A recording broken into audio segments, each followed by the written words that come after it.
Get ready to dive into the comic book realm where heroes rise and villains take the helm. We're here to dissect the stories and the art. On source material, we tear the panels apart. After being shot, Batman awakens at a dinner table in a dark room, sitting across from the body of his faithful friend and mentor, Alfred. In the aftermath of Alfred's death, Batman confronts the enormous loss he feels for his closest friend and surrogate father. Alfred's voice narrates in a flashback a final letter of farewell to Bruce, expressing pride in him and the hope that Batman can one day find peace. The issue moves through memories of their years together, recounting Alfred's dedication and paternal love for Bruce, his belief in Batman's mission, and his hope for a future where Bruce can truly smile. As Batman is overcome with grief and rage, Bruce looks for an exit to the room and finds he is trapped until Catwoman opens the door. Allowing her to lead, she takes Bruce into a study, passing by all of his Bat family, all controlled by the Psycho Pirate. In a chair in the study sits Thomas Wayne, asking Bruce if he is finally finished being Batman. Bruce says he will never be done being Batman, and he plans to make him pay for what he has done to Alfred. As Bruce and Thomas are about to face off, we are treated to Thomas Wayne's journey and his complex relationship with Bruce. The narrative jumps back and forth through Thomas's past, showing moments that shaped his resolve to prevent his son from staying Batman. We see Thomas meeting with various villains, most recently Bane, to influence events in Bruce's life, all in the hopes of protecting him from a life of pain and endless struggle. The issue culminates with Thomas pleading for Bruce to abandon the Batman mantle, urging him to seek happiness with Selina Kyle. He recalls his own regrets and the price he paid in his life, hoping Bruce will make a different choice. In this final confrontation, Bruce and Selina Kyle work together to take down Thomas Wayne. This brutal fight highlights Bruce's relentless power and his need for closure, both in his role as Batman and in his personal life. At one point, Thomas has a gun pulled on his son, but again, cannot pull the trigger. As the two stop fighting, Bruce punches Thomas, reminding him that Thomas is not his father. After the battle, Bruce and Selina share intimate, quiet moments where they affirm their love and commitment to one another, rekindling their bond. In Arkham, Bane finds Thomas and breaks his back. Bruce also finds Gotham Girl and gives her some platinum kryptonite, giving her powers back and ending the dependence on the supervenom. The issue ends on a more subdued but resonant note as Bruce finds himself at a bar reflecting on life's endless struggles and resilience with a stranger, drawing a subtle parallel to the challenges of his life as Batman and the hope that endures. Issues 83 through 85. These three issues are going to finish out City of Bane. So where we left off, Bane and Batman were squaring off, Bane and Bruce, I should say, when Thomas shows up and shoots both of them. So they were on we got a little bit of a cliffhanger there with issue 82. Going into issue 83, in the aftermath of Alfred's death at the hands of Bane, Bruce mourns and reflects on the life and sacrifices of his loyal butler and father figure. This issue is a heart-wrenching exploration of Bruce's grief, and he reads a final letter from Alfred urging him to carry on and find happiness despite the tragedies he's endured. Can I tell you, if you put the panels of him and Selina against the panels of his reaction to Alfred's death, I would more believe that he was in love with Alfred than he was with Selina. Oh, shoot. Issue 84. As Bruce confronts his father, Thomas Wayne, readers are taken through flashbacks revealing Thomas's twisted motivations and his belief that Bruce should abandon the cow for a life of peace. The issue builds tension between father and son, setting up their inevitable showdown as Thomas seeks to reshape Bruce's future, even if it means breaking him. Issue 84 starts with them getting ready to square off. Backstory. Then the final panel is them getting ready to square off. Finally, in issue 85, this was a weird issue as far as like structure goes, and I might bring that back up here in a few seconds. But in the climactic conclusion of City of Bane, Bruce and Selina Kyle team up to defeat Thomas Wayne, reclaiming Gotham and reasserting Bruce's commitment to his role as Batman. After the battle, Bruce and Selina reaffirm their love and consider a life together, while Bruce reflects on the nature of resilience and hope. The issue closes on a somber yet hopeful note, signaling both an end and a new beginning for Batman. All right, so 83 is when Batman, all these other issues, as we're leading up to this, Batman has no idea Alfred's dead, has no clue. He's running around Gotham. He's fighting villains. He's fighting Bane with Catwoman at his side. But all this time, he just believes that Damian has been captured, if I remember correctly. And then when he awakens after getting shot in a dark room, sitting across from the dead body of Alfred. The art and the dialogue really captured some emotion there. Did you have any feelings or thoughts on that?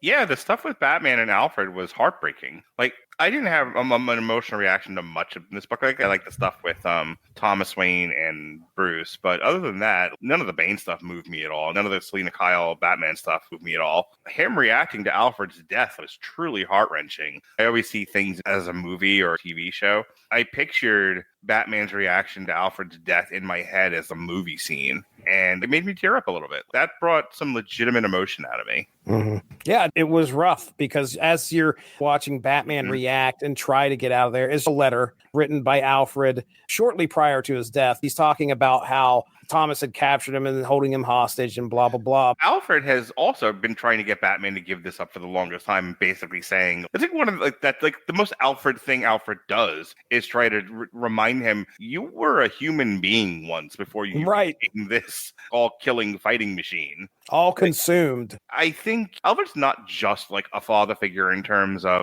he was an adult mentor and made sure Batman brushed his teeth and, wiped his ass. He was also like, this is how you become a man.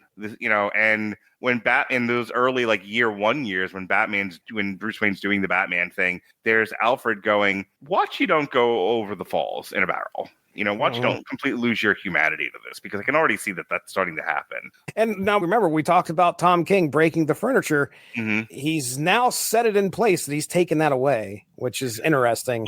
Well, even more interesting than that, I think, is that he replaced that person in Bruce's life with Catwoman. Yeah, Catwoman is his new Alfred. Catwoman is his new sounding board, his new, not mentor, but he's somebody there to be to remind his Jiminy Cricket, guiding light. She's there to remind Bruce to not lose his humanity. That's when you compare Alfred and Selina Kyle. She's probably not got the best resume to do something like that. Oh, she's so funny because she's like, I stole a diamond. It's like, after everything I've done, after all the ways I helped you, don't I deserve this diamond? He's like, no, you stole it. You shouldn't have stolen things. She's like, seems like a dumb rule. That's the kind of stuff where I like their relationship. When they're doing the kind of overly poetic, pseudo poetic Tumblr romance, bat and cat stuff, I want to eat a gun. We watch Batman go through grief and rage, and all he wants is a piece of just to punch his dad right in the face. I mean, who doesn't want to punch their dad in the face? My next note here is issue 84, and I said that this was my favorite issue out of this whole series. At first, I read this whole series pretty much twice, and this issue I didn't like because the structure of this issue specifically was every page had earlier at the top. You're essentially reading backwards. I wanted to beat Tom King. I don't know why we couldn't put it the other way around, but whatever. I guess I understand. This is a neat way of trying to tell a story. But the core of that story is how messed up Thomas Wayne's universe is. Yeah. How it shows you what the death of a child could do to somebody. Sure. Clearly, it drove Thomas to become Batman. But not only that, it was also the fact that Martha went insane and became the Joker. My understanding is that she already had mental problems, but she was medicated, it was handled, and then the death of her son, she snapped. Yeah, man, there's some panels in that book, in that issue, where Thomas is trying to perform, I think, CPR or to help his son, while Martha is laying on the ground. He has a bullet wound. Maybe he's trying to apply pressure. He's trying to stop the bleeding. He's trying to save his son. Yeah. And Martha's over there going, my pearls, where are my pearls? And I was like, oh my gosh, you just watch how it affects him. This is Batman with a gun. This is Batman with no compunction. This is the Batman that everybody says needs to happen to Gotham. Right. Because he needs to kill the criminals and get them out of there. And that way we don't have a Joker going to Arkham. Thomas Wayne had a gun, and there was that moment where he pins down the Penguin, and the Penguin's like, wow, you got me. And he just shoots him right in the head. Wow. At some point, when you decide that human life has no inherent value and that, the ends justify the means, your soul is gone. Right. it becomes nothing to kill people. The reason why we make such an issue out of it in culture is when you start allowing, this is why the abortion debate is what it is, death penalty is what it is, why we have conversations about why can't we just kill people? Because once you start down the path of it's okay to kill people, it never stops. The phrase and saying from years ago, first they came for the gypsies, then they came for the Russians, and then they came for this, and then they came for me, and there was nobody left. It becomes really easy to say, well, we'll just kill the criminals. Well, then how are you defining criminal? Right. Are we talking just murderers? Oh, we're just going to kill the murderers. Oh, and we're just going to kill the sex offenders. Why are we stopping there? Like now let's any violent offender. And where does it end? Now now we're in the crucible. Like there's a reason why, and not to get off on a tangent, but I love it. We read books in school to teach us why our morals and social contracting are the way that they are. We read things like The Crucible that talk about life during the Salem witch trials when it was really about land grabs and stuff like that, because we're supposed to take the moral lesson from these things of don't do that. Civil War wasn't the best movie. The Civil War movie from earlier this year, she has a line in it, and she's like, I went overseas to file reports on the wars I was covering to tell the people at home, don't do this. And that's exactly what we did. So rounding this all the way back to Thomas Wayne, you can justify, well, I'm just killing like the criminally insane. There's no way to rehabilitate these people. Like, why not kill the Joker? Everyone says kill the Joker. The Joker's killed up to zillion people at this point. He's made life miserable for people in Gotham.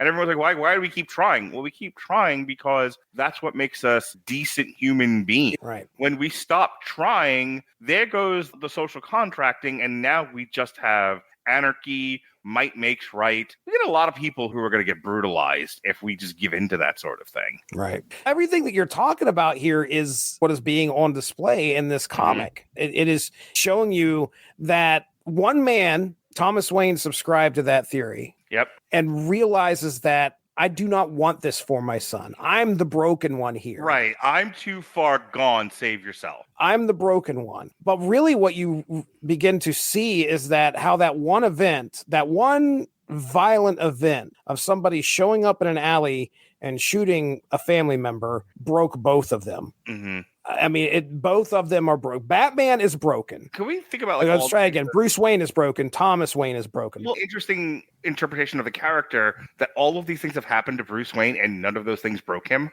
2 breakings of his back, the beating and subsequent blowing up of Jason Todd, the alleged sexual assault and molestation of Barbara Gordon and her crippling, whatever the Joker did to Jim Gordon in The Killing Joke, all this shit that has happened to Batman over the years, and he's still like, nope, I'm good. I'm going to keep, that's an interesting thing to me. Well, I contend that, him being Batman in the first place, obviously, and I think you'd agree, is the broken aspect of Bruce Wayne. The fact that he wants to be, and I think that's where Thomas is like, Thomas sees, and I had to read this a couple times to understand this, but Thomas sees Bruce's actions as addiction. Like he is addicted to being Batman, and he's like, I've got to break this addiction, and this is the only way I can do it.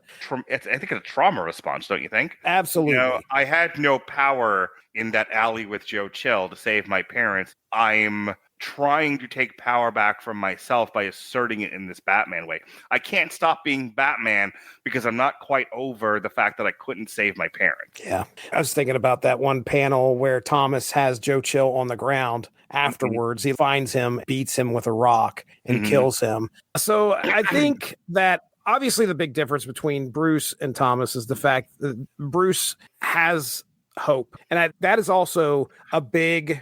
I think Batman benefits from having the Wonder Womans and Supermans in his life. Thomas Wayne doesn't. Well, sure. Thomas definitely doesn't. He had Selina under his wing at one point. They go up to where he lives, and there sits Martha as the Joker, and she shoots Selina, I assume killing her. So again, another like notch in this belt of despair that Thomas Wayne has. Bruce kind of has this hope. As brooding and as dour as Bruce's Batman is, he doesn't kill. He puts these people in Arkham because he believes that somehow a human being can shine through and get to this person. Thomas does not have that. There's a couple other sections in this issue, there's the point where Bruce goes to the bar and runs into a guy, and they're talking about the Gotham Knights or whatever the name of their football team is.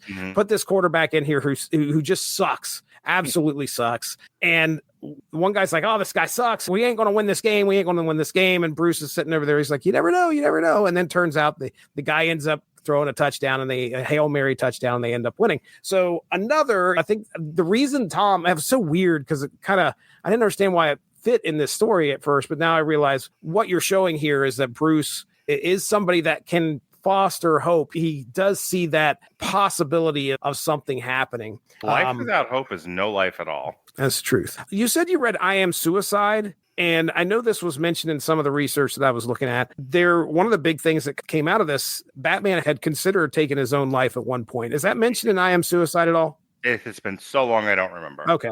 Bruce had apparently at one point thought about committing suicide, which I think was a big deal. A lot of people, but the thing is, it didn't hit me as like that wouldn't be something that somebody would consider going through what they're going through. The best line of the whole comic is when Thomas finally gives up. He stands up after pulling a gun on his own son, doesn't kill his son, doesn't pull the trigger. He goes through like, "Listen, I just want what's best for you, blah, blah, blah." And the best line of this whole thing is when he looks down, he's like, "When will you listen to your father?"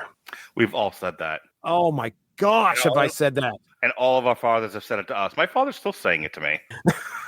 When will you listen to your father? That's what fathers are. They want what's best for their kids. And no matter what, you watch this person make this mistake that you think is the biggest mistake of their lives, or, could be a small mistake. Just listen to me, please. But then Bruce fires back with, "I need you to understand something," and then punches his dad square in the face and says, "You are not my father," which, okay, good point. I guess he's not.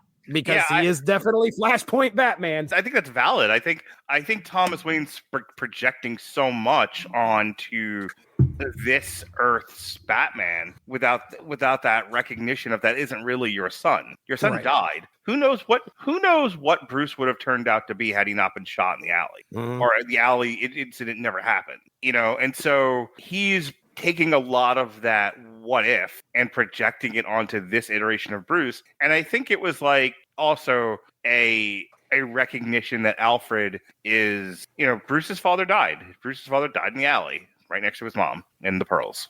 And Bruce's father is, for all intents and purposes, was Alfred, and Alfred's gone. And who took him away from him.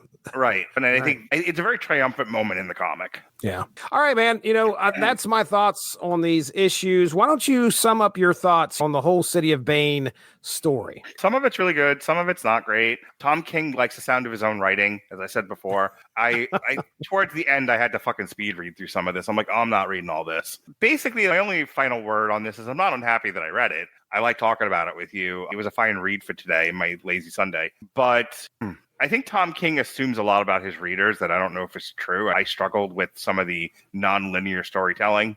The purple prose between Catwoman and Batman was annoying. There's a bit of almost like a sing-songy quality to some of the writing. And it's like, I wish you'd focus a little bit more on the narrative and a little less on the prose. But ultimately, if I just gave it to my son, I did not hesitate. He was like, "Can I read that?" And I'm like, "Yeah, absolutely." Maybe my son will enjoy it. Maybe he won't. Who knows? Especially without having read the first 74 issues. Nice. But I think I have definitely read worse Batman stories. Yeah, I think I took a little bit from this. I'm glad to see that Catwoman and Batman are the cat and the bat are kind of patching things up. That's kind of nice to know. It was so funny at the end. Happened. Like, we don't need a wedding. Like, what does a wedding do? Right. I just want to be with you. We don't need the pomp and circumstance. I adore the message they are trying to get across about fathers and sons. I think that there's a lot of meat on the bone there that Tom King is giving us for that. Whether in a DC multiverse setting too, which is kind of odd, but it's great. He covered a lot of that kind of thing in the Vision too. Like Tom King has some concerted opinions about family. Oh, absolutely. Well, I think that's it, man. That's our discussion on the City of Bane. Let's go ahead and get into plugs. My TikTok is at Mark Radulich on TikTok. That's MarkRadulich. All of the video is on YouTube, W2M Network. We have a landing page, W2Mnet.com. And if you actually want to listen to podcasts in an audio format, All of the audio is under Rattlegion Broadcasting Network. If you go to Apple Podcasts or Spotify or wherever you listen to podcasts and you type in Rattledge, there's only one of me and only I do podcasts. It's not going to be that hard to find. And you'll hear the latest ones. I don't know when these are going up, but we have our new movie reviews on Damn You Hollywood. We have our theme triple features. We have our on trials. I've done a bunch of on trials lately. I did 2 in 1 week. I did one for Veterans Day and one with Evan Bevins to celebrate the 10-year anniversary of Big Hero 6. All right, that's it. I'm done talking now. Hey, the next time that we get together, we got a sessions. If we haven't happened already, we have a sessions coming up. But the next time we're recording comic books, we'll be doing Sons of Anarchy volumes 4 through 6. Oh boy, I can't wait to see what they come up with. Maybe we'll do another song. Anybody listening, go to the Source Material Comics feed. Source Material Comics podcast feed.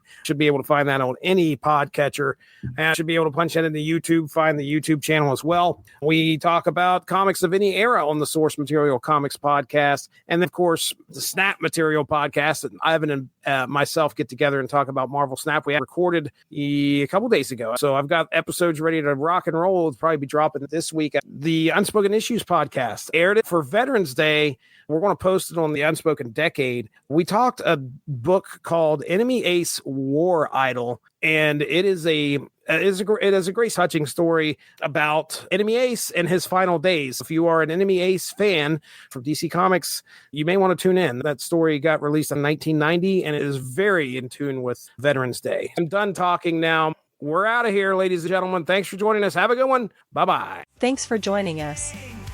All of this would not be possible without W2Mnet.com, so make sure to seek them out for more podcasts. If you enjoyed what you heard today, please feel free to share, and we look forward to entertaining you again soon.